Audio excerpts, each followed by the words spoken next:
So the planning process was all pretty mental. I don't sketch a lot. I'm more of a freestyle artist. I've spent so many years drawing that I don't have the need to draw anymore. Like my style of art is very much incorporated into my brain.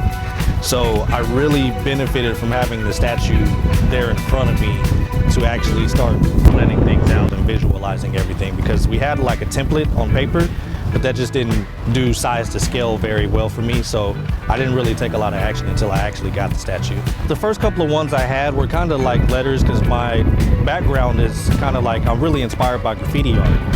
However, I knew that it would be hard for me to incorporate a lot of letter schemes and everything in such small space, because our cap sizes vary, but they don't get to where they're very small without, like, I'd have to be using a paintbrush, and I didn't want to have to do that. So that's what led me to this design, and then I just cut some stencils to make some patterns here and there, but everything else is pretty much just freehand with spray paint. So my favorite part of this actual project was doing the headdress.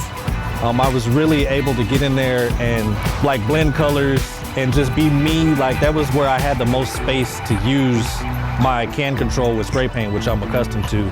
The rest of the statue was kind of, it involved like a lot of masking, like the stencils here. Well, this one was freehand, but this is a stencil, and then over here is another stencil, and then on the back too, there was a custom made stencil.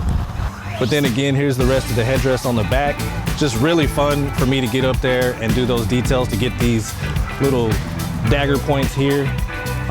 Those aren't very easy to get, so once you get to that level where you can use a spray can to get details like that, is really fun. What I want people to see is just, not every piece of artwork has to be done with a paintbrush to make it look nice and neat. It really depends on your experience and your techniques with your tools that you use. I think me being an aerosol artist brings a different flavor to the keepers. They were telling me that they've never had one before.